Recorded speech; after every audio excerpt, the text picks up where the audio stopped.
안녕하세요. 세무사 엄마입니다. 금융 문맹 탈출. 오늘은 경기 종합 지수입니다.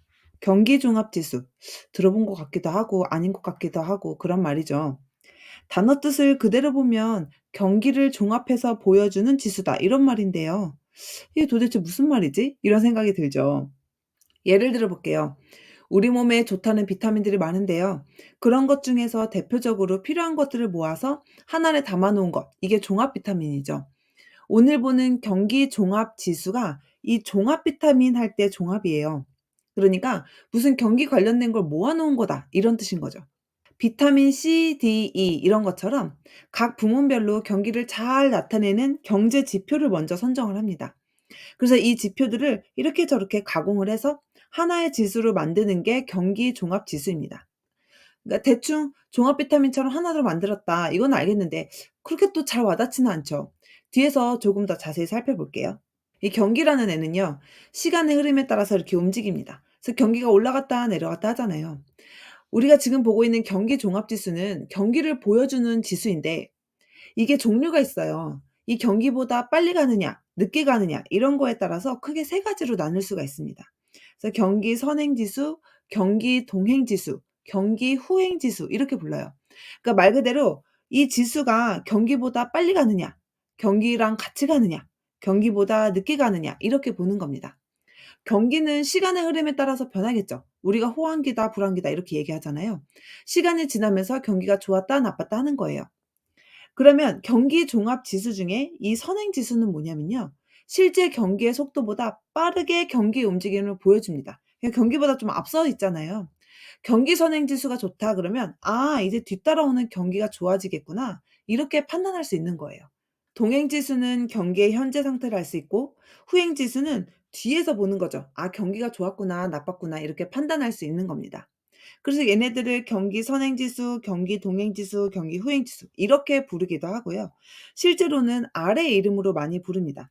그래서 종합지수이긴 종합지수인데 먼저 보여주느냐, 같이 보여주느냐, 뒤에 보여주느냐 이렇게 나누는 거죠.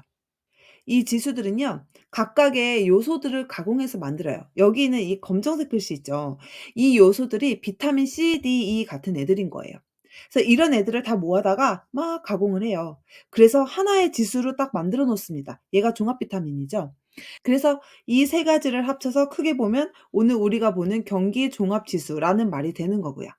사실 아주 정확히는 이렇게 구성이 되어 있어요. 근데 이거는 참고로만 보시고 이제 각각의 내용을 살펴보겠습니다. 경기 선행 지수 또는 선행 종합 지수 이렇게 부르는데요. 이 선행에 대해서 한번 볼게요. 선행 종합 지수에는 경제 심리 지수, 건설 수주액, 장단기 금리차 등등등등 이렇게 많은 애들로 이루어져 있어요. 여기서 한번 건설 수주액을 먼저 볼까요? 건설 수주의 이 수주라는 말은요. 주문을 받는다라는 뜻이에요. 이 수가 받을 숫자거든요. 그래서 주문을 받는 거예요.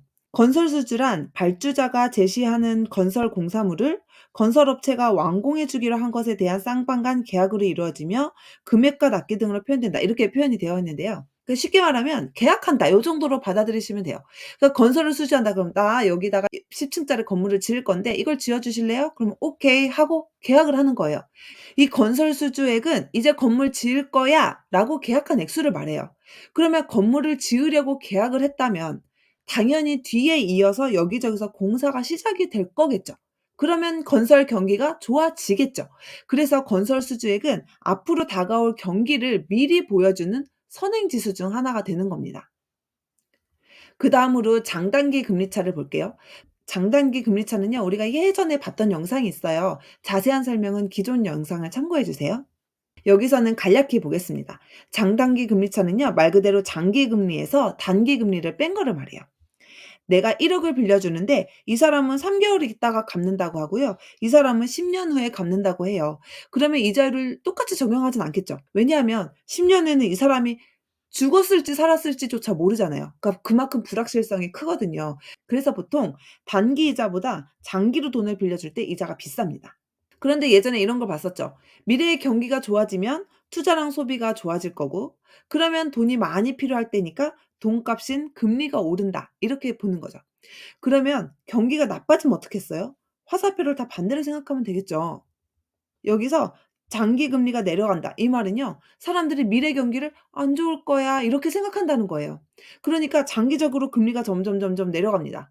장기 금리가 아주 많이 내려가서 이 장단기 금리 차가 마이너스가 나오면 사람들이 '아 이제 다가올 경기가 좋지 않겠구나.' 이렇게 생각하고 있다는 뜻이에요. 왜냐하면 단기 금리는 잠깐 힘을 딱 줘서 어떤 정책으로 조정을 할 수가 있는데요. 이 장기 금리는 그게 불가능해요. 그래서 이 장기 금리는 대부분 사람들의 심리에 의해서 움직입니다. 이제 다시 우리가 오늘 보고 있는 지수를 돌아볼게요. 이렇게 장단기 금리차는요. 앞으로 경기 모습을 보여주는 신호가 되는 거예요. 그러니까 만약에 장단기 금리차가 마이너스다 그러면 '아 사람들이 다가오고 있는 경기를 굉장히 안 좋게 보고 있다는 뜻이야.' 이거를 반영하는 거예요. 그래서 이런 식으로 건설 수주액이나 장단기 금리차나 또 경제 심리 지수 등등등 앞에서 표에서 봤던 그런 요소들을 모아서 하나의 종합 비타민처럼 지수를 만들어요. 그럼 얘네들은 뭐냐면 미리 경기를 예측해 볼 수 있는 거죠. 그런 애들을 잘 가공해서 선행 종합 지수라는 애로 하나로 보여주는 겁니다. 그럼 동행 종합 지수는 어떨까요? 네, 말 그대로 경기의 현재 상태를 보여주는 거예요. 여기서 광공업 생산 지수라고 되어 있죠. 광업, 공업 이런 애들이 생산을 많이 해요. 쉽게 말하면 기업이 공장을 많이 돌리는 거죠. 그러면 경기가 좋으니까 뭔가를 많이 만들고 있겠죠. '아 그럼 경기가 지금 좋다는 뜻이구나.' 이걸 알 수가 있는 겁니다. 건설 기성액도 마찬가지예요. 건설 기성액의 이 성자는 완성할 때 성자입니다. 그러니까 쉽게 말하면 지금 얼마나 공사가 진행되었는지를 알 수 있는 진행률을 나타내는 거예요. 이게 어려운 말로 되어 있긴 한데요. 예를 들어서 땅을 파기 시작했다. 그럼 '아 한 20% 진행됐구나.' 철근을 넣기 시작했다. 그럼 '아 한 40% 진행됐구나.' 이런 식으로 말할 때 기성이란 단어를 써요. 그래서 기성률, 기성액 이렇게 말하기도 하거든요. 그 말은 뭐냐면 지금 건물이 뚝딱뚝딱 뭔가 지어지고 있다는 뜻이에요. 그래서 잠깐 옆길로 세 보면 건설 관련해서 많이 나오는 단어들이 이 두 가지입니다. 건설 수주, 건설 기성이에요. 그래서 수주는 계약을 한다 생각하시면 되고요. 기성은 지금 뚝딱뚝딱 짓고 있다. 이거를 생각하시면 되는 거예요. 그럼 우리가 원래 보고 있던 종합지수로 돌아와 볼게요. 이런 애들을 보면 '아 지금 망치질 소리가 얼마나 들리냐? 공장이 얼마나 돌아가냐?' 이걸 보고 현재의 경기를 알 수 있다는 거죠. 그럼 후행 종합 지수는 어떨까요? 후행 뒤에서 오는 거잖아요. 그러니까 말 그대로 경기는 요 앞으로 이미 가고 있어요. 근데 후행 종합 지수는 '앞에 경기가 어땠구나.'라고 보여주는 겁니다. 생산자 제품 재고 지수를 볼까요? 만약에 경기가 좋았다면 물건을 만드는 족족 계속 팔리겠죠. 그러니까 팔리고 남는 재고가 별로 없을 거예요. 그런데 반대로 경기가 안 좋았다면 만들어 놓은 물건이 안 팔리겠죠. '생각보다 물건이 안 팔리네.' 그러면 재고가 막 쌓여 있을 거예요. 그러면 기업을 생산을 줄이겠죠. 그러니까 이 재고가 얼마나 쌓여 있나를 보고 '앞에 경기가 어땠구나.'를 좀 판단할 수가 있는 겁니다. 소비재 수입액도 후행 지수에 속합니다. 여러분 개인적으로 쇼핑할 때 생각해 보세요. 지금은 경기가 안 좋지만 '앞으로 경기가 좋아질 거야. 그러니까 옷을 좀 많이 사 둬야지.' 이런 분 혹시 계세요? 아마 거의 없으실 거예요. 경기가 좋아지고 직장인 같은 경우에는 보너스가 들어오고 사업하시는 분은 사업이 잘 되고 하면 그때 쇼핑이 늘어나죠. 그러니까 앞서 경기가 막 좋아요. 그러면 그다음 단계로 소비 지출이 늘어납니다. 그러니까 소비재 수입액도 많이 늘어나겠죠. 그래서 얘네들은 후행 종합 지수에 들어가는 거예요. 그래서 이런 지표들이 지나간 경기 흐름을 보여주니까 후행 종합 지수라고 부르는 겁니다. 그래서 정리를 하면 이래요. 경기를 보여주는 종합 지수에는 세 가지가 있고요. 선행, 동행, 후행으로 나눌 수가 있습니다. 그래서 이 지수들은요. 또 각각 이런 애들을 모아서 종합 비타민처럼 만들어 놓은 거예요. 그래서 이런 지수들을 가지고 경기 흐름을 예측하기도 하고 또 실제 경기 흐름과 비교를 해 보기도 합니다. 여기 종합 지수를 보면 이 선행 종합 지수 안에도 각각 여러 가지 통계들이 있잖아요. 이런 애들도 항상 이렇게 발표를 합니다. 그래서 건설 수주액 하면서 얼마다 이렇게 그래프로 다 발표가 되고 있어요. 그래서 이렇게 각각 애들을 구하고요. 얘네들을 잘 가공해서 선행 종합 지수라고 합니다. 그래서 이 가공이라는 건 예를 들면 계절적 요인이나 불규칙적인 요인을 제거합니다. 그래서 짜잔 하고 이렇게 하나의 지수를 만들어 주는 거죠. 그럼 이 경기 종합 지수는 어떻게 할 수 있나요? 검색하면 바로 이렇게 나옵니다. 그래서 선행, 동행, 후행 지수가 월별로 나와요. 이렇게 해서 전월 대비 몇 퍼센트가 올랐다. 이런 식으로 발표도 해 주고요. 또 지수는 얼마다. 기준점은 2015 년이 100 이다. 이런 식으로 다 알려줍니다. 이 경기 종합 지수는요. 지수의 변동 방향으로 경기가 어떻게 변할지 알 수 있어요. 예를 들어서 이렇게 올라간다 그럼 '아 경기가 좋구나.' 이렇게 떨어진다 그럼 '아 경기가 나쁘구나.' 이렇게 알 수 있는 거죠. 그리고 이 지수의 변동 폭으로 경기 변동의 크기도 가늠할 수가 있어요. 무슨 말이냐면 여기서 이렇게 쪼끔 올랐어요. 그러면 '어 경기가 쪼끔 좋아지는 거네.' 이렇게 푹 떨어졌어요. 그럼 '어 경기가 푹 아주 많이 안 좋아지는 거네.' 이렇게 알 수 있다는 특징이 있어요. 이거 어떻게 보면 되게 당연한 말이죠. 그런데 어떤 지수는 이 크기를 모르기도 하거든요. 그래서 "경기 종합 지수의 특징이다." 이렇게 많이 언급을 합니다. 그런데 이 경기 종합 지수 관련 기사를 보다 보면 순환 변동치라는 말이 나와요. 사실 저도 통계 전문가는 아니고 자세히는 모르지만 기사를 읽다 보니까 궁금해서 찾아봤어요. 선행 지수 순환 변동치. 이거는 단기 예측에 많이 사용된다고 합니다. 선행 종합 지수에서 다른 추세 요인을 제거한다는데 이 제거는 사실 어떻게 하는지 모르겠어요. 아무튼 제거해서 단기 예측을 하는 데 많이 사용한다고 합니다. 그래서 어떻게 숫자가 나와 있나 찾아보기 위해서 통계청에서 운영하는 국가 통계 포털 사이트에 들어갔습니다. 통계 자료가 굉장히 많은데요. 그 통계 자료 중에 이렇게 단계별로 들어가서 보면 경기 종합 지수를 보여주는 곳이 있거든요. 여기에 들어가면 정말 두 지표가 따로 있어요. 여기 보면 선행 종합 지수라고도 나와 있고요. 선행 지수 순환 변동치라고도 나와 있어요. 그래서 둘이 숫자가 조금 다르기는 하죠. 그런데 제가 기사를 보고 다른 수치를 봤을 때도 제 생각에는 이 둘의 차이가 일반인에게는 크게 중요한 것 같지는 않습니다. 단지 기사를 볼 때 무슨 말인지 이해할 수 있을 정도면 되지 않을까 싶어요. 기사를 보겠습니다. 2022년 12월 기사예요.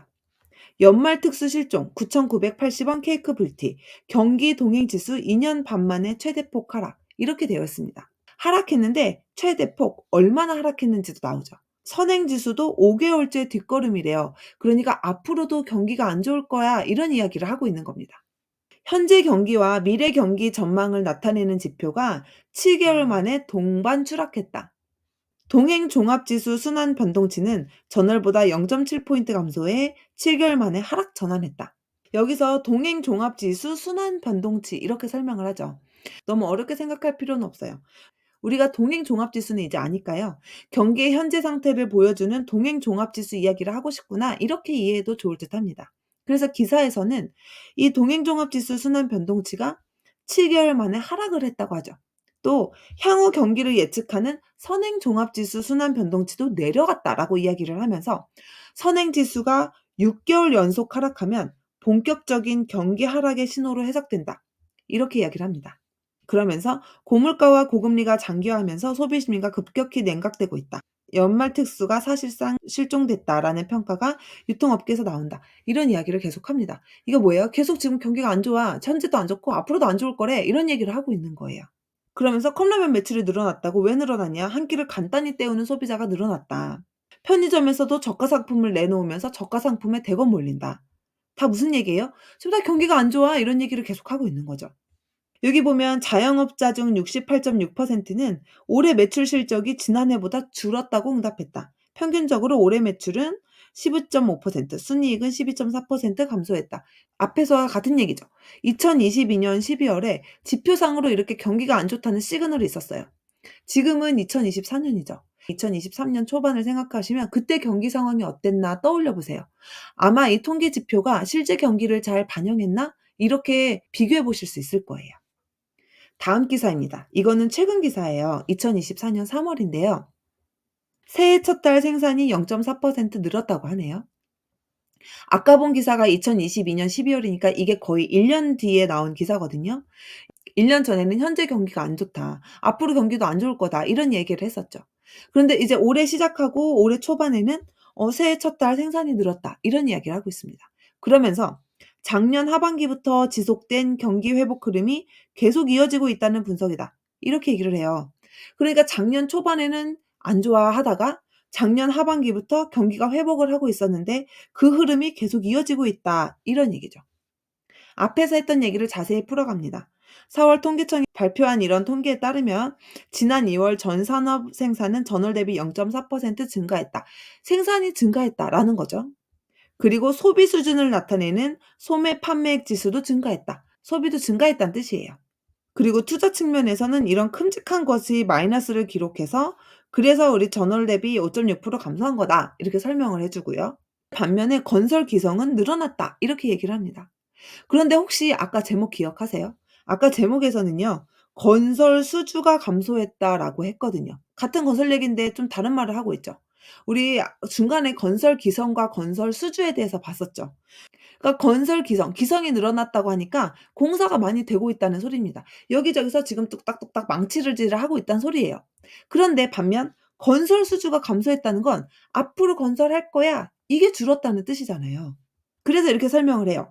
"향후 건설 경기를 예측할 수 있는 건설 수주는 전년 동월 대비 53.6% 줄었다. 2010년 10월 이후에 14년 3개월 만에 최대폭이다." 그러면서 건설 수주 급감은 1 년에서 1년 6 개월간의 시차를 거쳐 건설 기성에 영향을 끼친다라고 하죠. 우리가 아까 본 딱 이 얘기를 하는 겁니다. 건설 수주액은 선행 종합 지수에 들어갔죠. 그러니까 건설 수주를 해야 건설 기성이 되니까요. 일단 계약을 해야 되는데 이 건설 방면에서는 계약 자체가 줄고 있다는 거예요. 그러면 당연히 계약이 줄었으니까 그 뒤에 건설하는 것도 줄겠죠. 그래서 "건설 수주 급감은 나중에 건설 기성에도 영향을 끼친다." 이런 말을 하는 겁니다. 그러면서 현재 경기 상황을 보여주는 동행 종합지수 순환 변동치는 이런 증가로 인해서 99.7을 기록해서 3 개월 만에 상승 전환했다. 그러니까 이제 동행 지수가 쪼끔씩 상승하고 있다. 이런 얘기를 하고 있는 거예요. 그러면서 선행 종합지수 순환 변동치는 보합이었다. 즉 늘지도 줄지도 않았다. 이런 얘기를 하고 있는 거죠. 다른 지표는 좋았는데 건설 수주가 줄어들어서 선행 종합 지수가 보합이었다. 이렇게 설명을 하면서 그래서 전반적인 경기 흐름은 긍정적인 상태다라고 해석했습니다. 이게 3월 기사였으니까요. 4 월, 5 월, 6 월을 보면서 이때 이 지수가 얼마나 경기를 잘 표현했는지 알 수 있겠죠. 투자를 하거나 사업을 할 때 아무래도 경기 흐름이 중요하잖아요. 그래서 우리가 미래를 예측할 수는 없지만 이런 자료들을 모아서 추측을 해 보는 겁니다. 그러기 위해서 공부를 하는 거기도 하고요. 우리 오늘은 경기 종합 지수에 대해서 엄청나게 많이 공부했네요. 금융 문맹 탈출까지 함께해요. 감사합니다. 세무사업마였습니다.